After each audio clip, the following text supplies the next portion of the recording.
भैया वाह।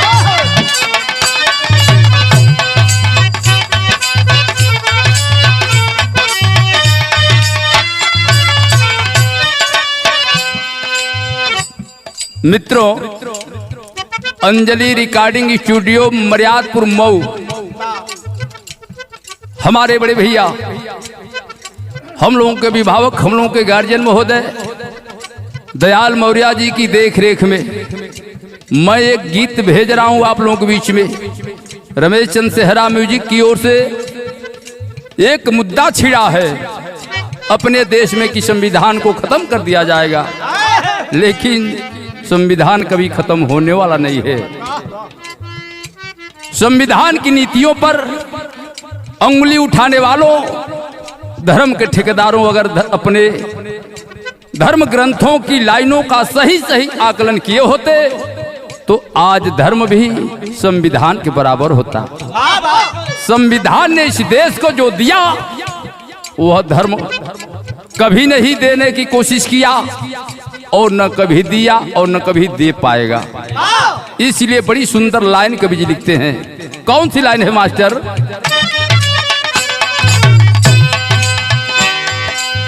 सबसे बनिक संविधानवा,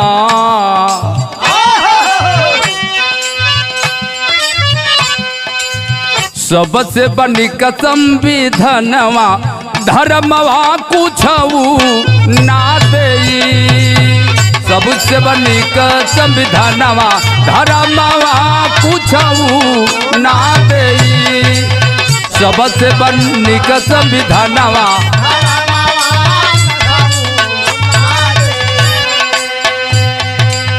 टूटी गई विधि का विधानवा,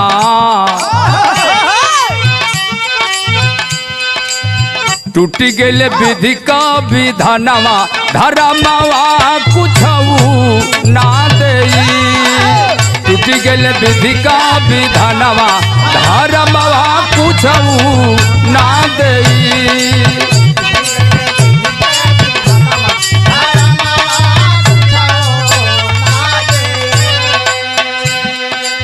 यही तो कवि जी लाइन लिखे हैं। क्या? नारी के बनौलत नाही, नारी के बनौलत नाही, धर्म मठाधीश हो।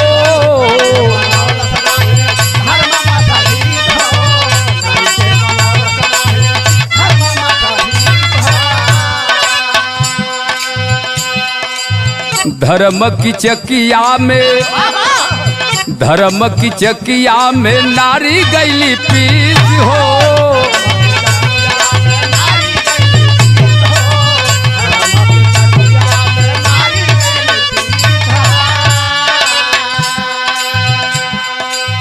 दिहल संविधान अब सम्मनवा,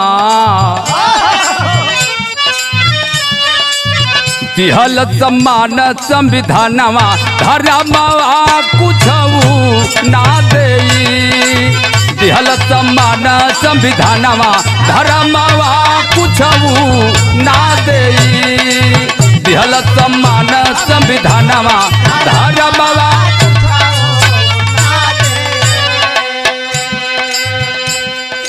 धर्म ग्रंथ की लाइन है, नारीणा सर्वत्र पूज्यते। जहाँ नारियों की पूजा होती है वहाँ देवता रमण करते हैं। यह किताबी बातें हैं। धर्म ने कभी नारियों को ऊंचा स्थान व सम्मान देने की कोशिश ही नहीं किया। अगर धर्म नारी को सम्मान देता तो नारियां भी मठों की मठाधीश होती, लेकिन धर्म के ठेकेदारों ने नारी को सिर्फ भोग विलास तक ही सीमित रखा और नारी अपना सब कुछ लुटाकर धर्म की चक्की में पीसती चली गई। लेकिन संविधान ने नारी का सम्मान किया, नारी का उत्थान किया। कैसे? राष्ट्रपति नारी के बनावे संविधान हो।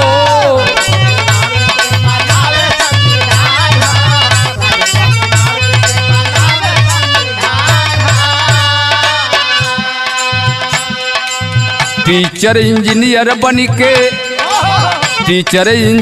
बन के उड़ावे विमान हो।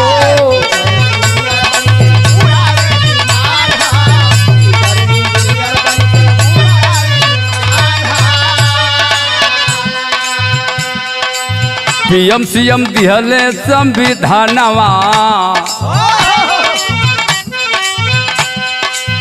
पीएम सीएम दिहले संविधानवा, धर्मवा कुछऊ ना देई।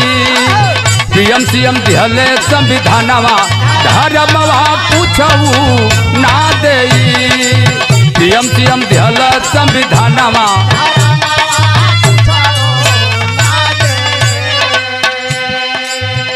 संविधान ने इस देश को समानता का अधिकार दिया, भेदभाव से मुक्त धर्म निरपेक्षता का भाव प्रदर्शित किया है। नारी को एक गृहिणी से लेकर देश की सर्वोच्च कुर्सी पर बैठाने का काम संविधान ने किया।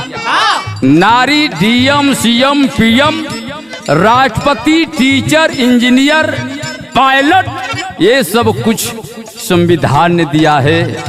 धर्म ये सब नहीं कर सकता। इसलिए अगली लाइन कवि जी लिखते हैं क्या, धर्म सभा में नारी, धर्म सभा में नारी भइली अधीर हो।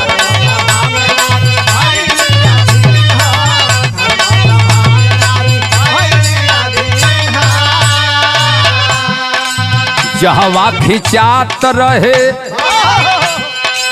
जहवा खिंचात रहे नारी का चीर हो।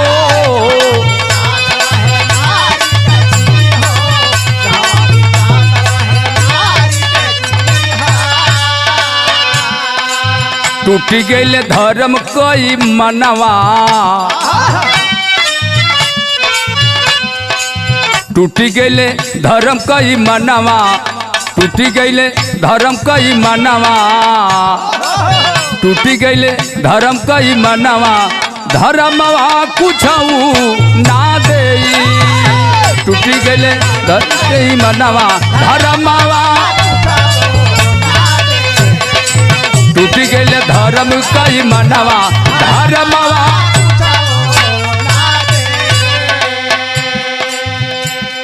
धर्म का स्थान संविधान से कभी भी सर्वोपरि नहीं हो सकता। धर्म की दुहाई देने वालों सारे देशवासियों अपने धर्म की सच्चाई बताओ कि जिस धर्म सभा में बड़े बड़े विद्वान महारथी ज्ञानी और वीर योद्धा बैठे थे, यहाँ तक कि धर्मराज भी उस धर्म सभा में बैठे थे और एक अबला नारी का चीरहरण हो रहा था, लेकिन किसी ने भी नारी के सम्मान में खड़ा होकर चीरहरण करने वाले को एक शब्द भी नहीं कहा। क्या यही है धर्म की परिभाषा है? अपने बल पौरुष और पराक्रम का दम भरने वाले बलशाली वीरों के सामने एक लाचार व बेबस अबला आंखों में आंसू लिए सबकी तरफ सहायता के लिए देख रही थी, मगर सभी लोग मूक दर्शक बनकर तमाशा देख रहे थे। अगर धर्म एक अबला नारी की सुरक्षा नहीं कर सकता तो क्यों लिखा नारीणा सर्वत्र पूज्यते? जैसे निर्भया कांड के दोषियों को संविधान ने सजा दिया, वैसे ही सजा उस अपराधी को चाहिए था। अगली लाइन के भी लिखलन का लिखलन, धर्मयसापति के, धर्मयसापति के दिहले पापीर हो।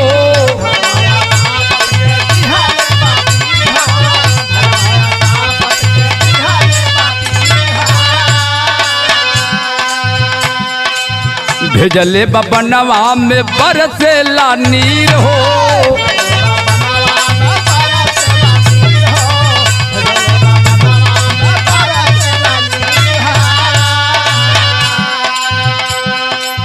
ये बा धर्म कर रचनवा, इहे बा धर्म कर चनवा धर्मवा कुछऊ ना देई। इहे बा धर्म कर चनवा धर्मवा कुछऊ ना देई। इहे बा धर्म कर चनवा।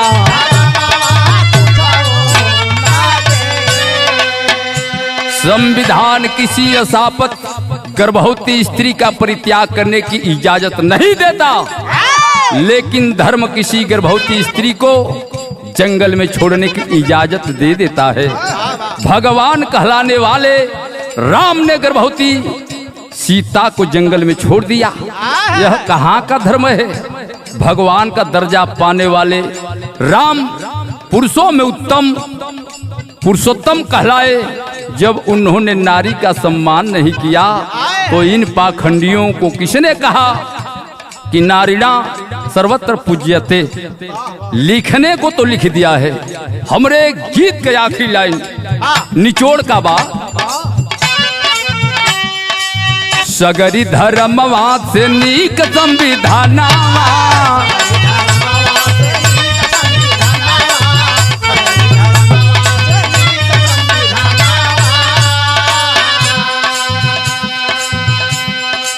सगरी धर्मवाद से नीक संविधान बा। सगरी धर्मवाद से नीक संविधान बा।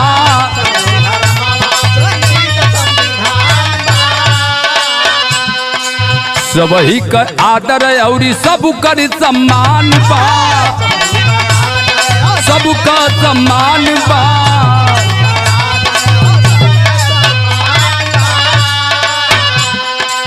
सेहरा मिलन का कहनवा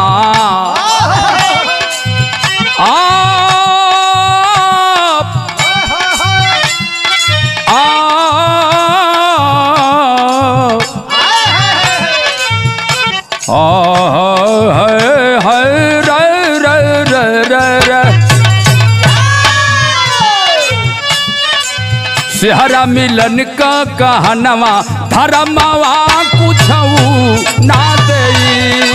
सेहरा मिलन का कहनवा धर्मवा कुछऊ ना देई। सेहरा मिलन का कहनवा।